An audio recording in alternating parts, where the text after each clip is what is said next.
Ekonomi Rusia berhasil membukukan peningkatan sebesar 4,7% sepanjang tahun lalu, di mana pertumbuhan tersebut menjadi yang tercepat diraih pihak Moskow dalam satu dekade terakhir.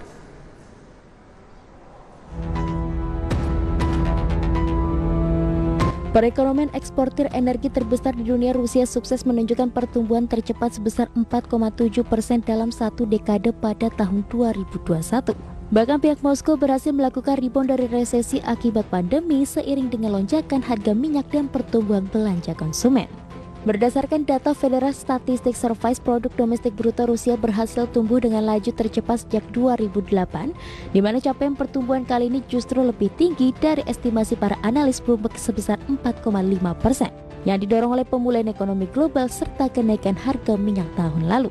Sebelumnya pada tahun 2020, ekonomi Rusia mengalami kontraksi hingga 2,7% di tengah pembatasan aktivitas COVID-19.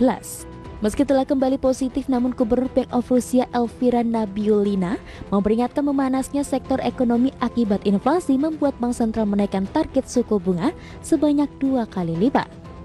Meski telah menaikkan suku bunga acuan sebesar 525 basis poin pada tahun lalu, pemerintah Kremlin telah memproyeksikan pertumbuhan ekonomi pada 2022 akan melambat menjadi 2 hingga 3% atau turun lebih jauh di 2023. Di mana potensi resiko sanksi yang dikenakan oleh negara barat juga akan berdampak pada pertumbuhan di tengah ketegangan dengan Ukraina.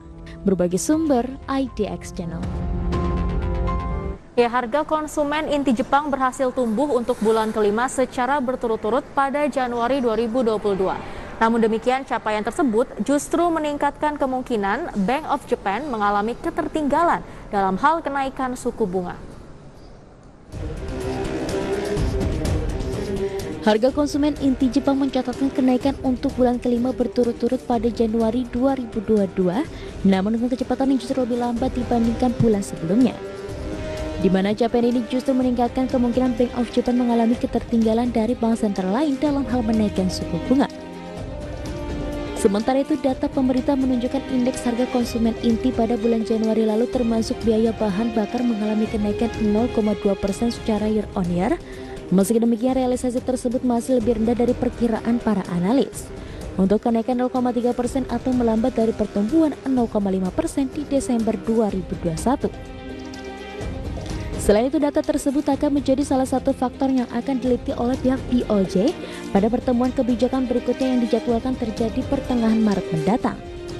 Di mana inflasi konsumen inti telah mencatat kenaikan tahunan setiap bulan sejak September 2021, sekaligus menandai kenaikan tahunan paling lambat dalam 3 bulan terakhir. Adapun tingkat kenaikan yang hangat menunjukkan kenaikan harga di ekonomi terbesar ketiga di dunia masih tetap sangat sederhana dibandingkan kenaikan yang jauh lebih tajam di beberapa negara maju lainnya, akibat pertumbuhan upah yang melambat sehingga membuat perusahaan tidak berniat untuk menaikkan harga. Berbagai sumber IDX Channel.